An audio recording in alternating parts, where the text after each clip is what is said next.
राज्य शैक्षणिक संशोधन व प्रशिक्षण परिषद महाराष्ट्र पुणे सेतू अभ्यासक्रम शैक्षणिक वर्ष 2021-22 इयत्ता 10वी विषय सामाजिक शास्त्रे इतिहास व राज्यशास्त्र दिवस 26वा क्षेत्र व प्रकरणाचे नाव आहे संविधानाची वाटचाल. राज्यशास्त्राचे प्रकरण आहे. इयत्ता 10वी अध्ययन निष्पत्ती आहे. संविधानाची वाटचाल सामाजिक परिवर्तनाच्या दिशेने होत असल्याचे सांगता येणे. इयत्ता 9वी क्षेत्र प्रकरणाचे नाव आहे 10वे प्रकरण बदलते जीवन भाग 1 आणि 2. सेतू बांधणी इयत्ता 9वी अध्ययन निष्पत्ती आहे. सामाजिक समतेचा पुरस्कार करण्याविषयी जाण निर्माण करणे. काही बाबी आठवूयात. भारतीय संविधानाच्या उद्देशिकेत कोणकोणत्या महत्त्वाच्या बाबींचा उल्लेख केला आहे.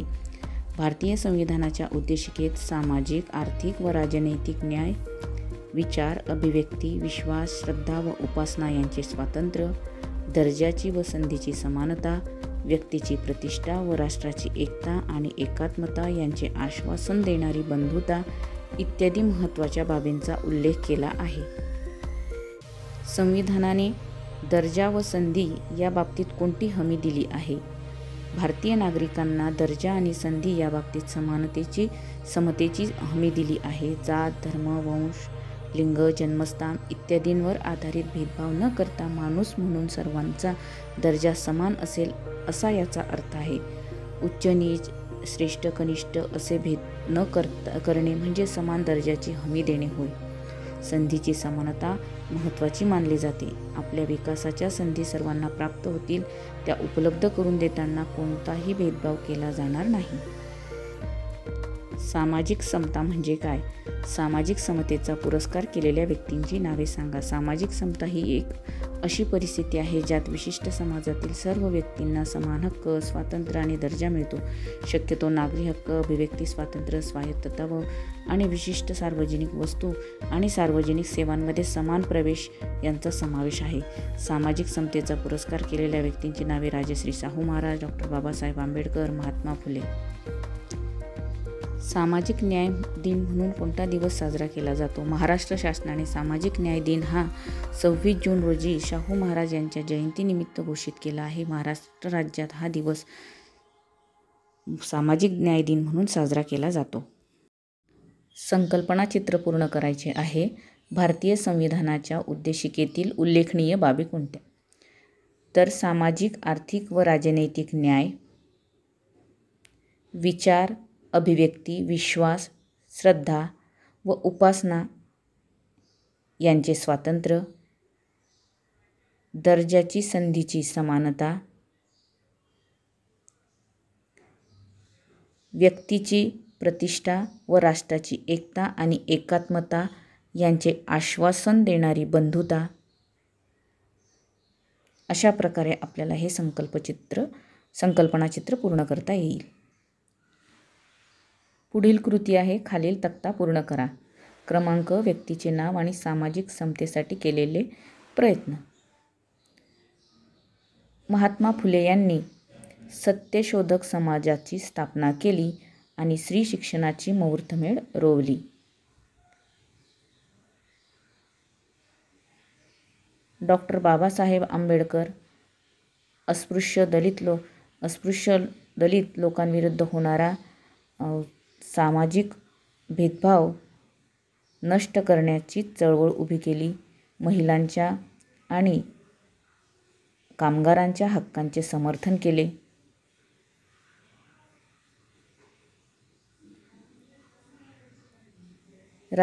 छत्रपती राजश्री शाहू महाराज कोल्हापूर संस्थानात आरक्षणाचा जाहीरनामा काढला. नारायण मेघाजी लोखंडे यांनी भारतातील स्वाभिमान कामगार चळवळीचे जनक म्हणून नारायण मेघाजी लोखंडे यांना ओळखलं जातं. पंडिता रमाबाई आर्य महिला समाज व शारदा सदन संस्था स्थापन केल्या. प्राध्यापक NG रंगा यांनी अखिल भारतीय किसान सभा स्थापन केली. पुढील संकल्पना चित्र पूर्ण करा. सामाजिक समता निर्माण होण्यासाठी संविधानाने नागरिकांना दिलेले हक्क हे संकल्पनाचित्र मी तुम्हाला समजावून देते. समानतेचा हक्क सामाजिक समता निर्माण होण्यासाठी संविधानाने दिलेला आहे. तसंच स्वातंत्र्याचा हक्क आहे, मालमत्तेचा हक्क आहे, सांस्कृतिक व शैक्षणिक हक्क आहे आणि प्रवेशाचा हक्क आहे. शैक्षणिक साहित्य कोणतं? तर सामाजिक समता प्रस्थापित करण्यासाठी कार्य केलेल्या व्यक्तींची चित्रे आणि माहिती तुम्ही ह्या कृती पूर्ण करण्यासाठी घेऊ शकता. यातून काय समजले? तर सामाजिक समता निर्माण होण्यासाठी तुम्ही कोणते प्रयत्न करणार?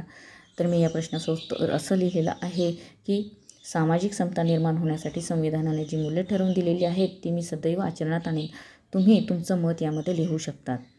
सामाजिक विषमता निर्माण होण्यास कोणत्या गोष्टी कारणीभूत ठरतात?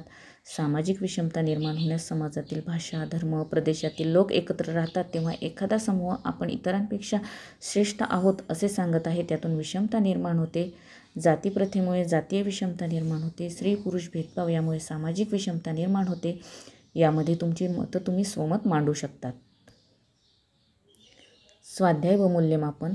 सामाजिक समता निर्माण होण्यासाठी संविधानाने नागरिकांना कोणती स्वातंत्र्य दिली आहेत, याचा कोणता परिणाम झाला? तर कायद्यापुढे समानता एक संविधानाने दिलेलं एक स्वातंत्र्य आहे. यामध्ये सर्व व्यक्ती कायद्यासमोर समान असतात. कायद्याचे समान संरक्षण मिळते. जात, धर्म, लिंग, आर्थिक दर्जा अशा कोणत्याही आधारावर राज्य भेदभाव करू शकत नाही. कोणत्याही व्यक्ती कायद्यापेक्षा श्रेष्ठ नसते. कायद्यासमोर समान वागणूक व कायद्याने समान संरक्षणाची हमी जरी दिली तरी शासन काही मागासवर्गीयांच्या हितासाठी व समाजासाठी कायदे करू शकते. भेदभाव प्रतिबंध. भारताच्या नागरिकात धर्म, जात, लिंग, वंश, जन्म ठिकाण या अशा कोणत्याही आधारावर राज्य भेदभाव करू शकत नाही. सार्वजनिक ठिकाणी सर्व नागरिकांना मुक्त प्रवेश असतो. प्रवेशासाठी भेदभाव करता येत नाही. पण यास काही अपवाद आहेत. समान संधी. सार्वजनिक क्षेत्रात नोकरी प्राप्त करताना सर्व नागरिकांमध्ये कोणत्याही आधारावर भेदभाव केला जाणार नाही. पण या अधिकारावर काही बंधने आहेत. भारताच्या संविधानानुसार नोकरीतील आरक्षणाचे धोरण समतेच्या हक्कावर गदा आणत नाही. अस्पृश्यतेवर बंदी. भारताच्या समाजाला कलंक असलेली अस्पृश्यता कायद्याने नष्ट केली आहे. समाजातील विषमता दूर करण्यासाठी तसेच मूलभूत हक्कांच्या संरक्षणासाठी अस्पृश्य पाळण्यावर प्रतिबंध घालण्यात आला आहे. संसदेने नागरी हक्क संरक्षण अधिनियम 1995 मंजूर करून अस्पृश्यता पाळणे हा कायद्याने फौजदारी गुन्हा ठरवला आहे. पदव्यांची समाप्ती. ब्रिटिश राजवटीत लोकांना पदव्या दिल्या जातात. या पदव्यांमुळे व्यक्तीत कृत्रिम भेद निर्माण होतो. असे भारताच्या संविधानाने भेदभाव निर्माण करणारे किताब बंद केले आहे. परंतु शासनातर्फे व्यक्तीच्या व सामाजिक क्षेत्रातील उल्लेखनीय कार्याचा गौरव व्हावा व त्यापासून इतरांना प्रेरणा यावी यासाठी पद्म पुरस्कार दिले जातात. तसेच लष्करी सेवेचा गौरव करण्यासाठी वीरचक्र, परमवीर चक्र किंवा असे पुरस्कार दिले जातात. भारताच्या नागरिकांना परराष्ट्राने देऊ केलेल्या पदव्या स्वीकारण्यासाठी राष्ट्रपतींची परवानगी घ्यावी लागते. यातूनच सर्व नागरिकांना समान मनात समतेची भावना रुजेल. तसेच लोकशाहीचा गाभा असणारी दर्जाची समानता व व्यक्तिप्रतिष्ठेची समानता हे आदर्शही वाढीस लागण्यास मदत होईल. मी या प्रश्नाचं उत्तर विस्तृत अशा प्रकारे दिलेलं आहे. यातून तुम्ही पॉईंट काढून हे उत्तर लिहू शकतात. समानतेच्या हक्कानुसार भारतीय नागरिकांना कोणत्या गोष्टी करता येत नाही? समानतेच्या हक्कानुसार भारतीय नागरिकांना जात, धर्म, वंश, वर्ण, भाषा यावरून भेदभाव करता येत नाही. शिक्षणापासून एखाद्याला वंचित ठेवता येत नाही. उचित उमेदवारास शासनाकडून किंवा संस्थेकडून नोकरीची संधी नाकारता येत नाही. अधिक सराव, कृती आणि उपक्रम यासाठी तुम्हाला तुमच्या गावातील किंवा शहरातील सामाजिक कार्य करणाऱ्या व्यक्तींच्या कार्याची माहिती लिहायची आहे. तसंच सामाजिक समता निर्माण होण्यासाठी शासनाने कोणते उपाय केले याविषयीची माहिती लिहायची आहे.